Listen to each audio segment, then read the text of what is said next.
सांगली येथील युवा विकास प्रतिष्ठानच्या दशकपूर्ती सोहळ्यानिमित्त गेली 10 वर्षे नियमित रक्तदान करणाऱ्या 250हून अधिक रक्तदात्यांचा रक्तदाता गौरव सन्मान चिन्ह देऊन करवण्यात आला।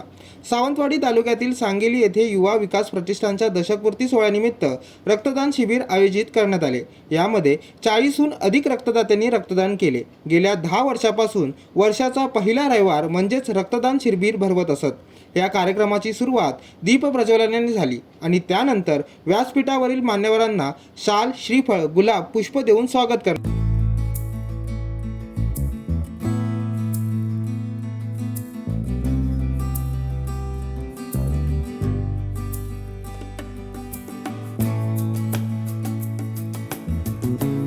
एका व्यक्तीने केलेले रक्तदान हे 3 जणांचा प्राण वाचवू शकतं। त्यामुळे रक्तदान हेच श्रेष्ठ दान आहे। निवृत्त पोलीस उपअधीक्षक तथा ऑन कॉल रक्तदाता संस्थेचे अध्यक्ष दयानंद गवस म्हणाले की युवा विकास प्रतिष्ठान 10 वर्षापासून पवित्र अशा रक्तदान चळवळीमध्ये सक्रिय आहेत आणि त्यामुळे या संस्थेचा दशकपूर्ती सोहळा सांगली गावासाठी अभिमानास्पद आहे। मी पण आता सांगलीचा एक नागरिक झालेला आहे। माणसाने नेहमी जर पॉझिटिव्ह सकारात्मक स्वप्न जर बघितली ना तर सत्यात उतरतात। मी कॉलेज जीवनापासून एसपीकेच्या विद्यार्थी असल्यापासून त्यावेळेचे सांगलीचे नामांकित असं व्यक्तिमत्व पुनाजी राऊळ, तर पुनाजी राऊळ आणि या गावची तुमच्या विद्यार्थी त्यामध्ये भगिनींनो, आज आपण इथे एका पवित्र कार्यासाठी जमलेलो आहोत।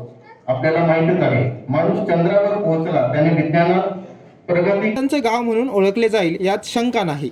महेश रेमुळकर म्हणाले, 9 वर्षापूर्वी आम्ही लावलेल्या युवा प्रतिष्ठानच्या रोपट्याचे आज वृक्षामध्ये रूपांतर होत असल्याचं पाहून आम्ही आनंदात आहोत। रक्ताची वाढती गरज असल्याने तरुण वर्गाने रक्तदानासाठी पुढे येण्याचं आवाहन केलं। युवा विकास प्रतिष्ठानच्या वतीने गेली 10 वर्ष नियमित रक्तदान करणाऱ्या तसेच तातडीने गोवा, ओरस, कोल्हापूर अशा ठिकाणी जाऊन रक्तदान करणाऱ्या रक्तदात्यांचा सन्मान करण्यात आला।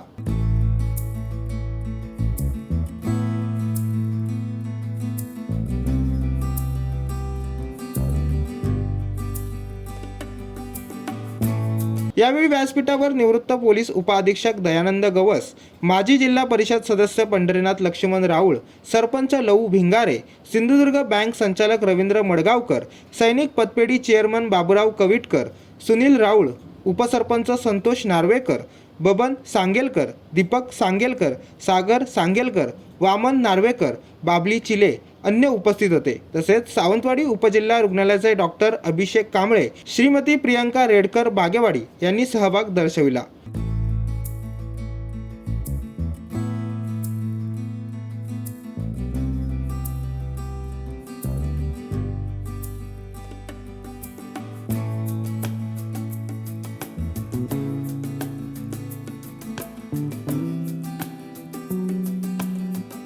पंकज मडे, जनशक्ती, सावंतवाडी।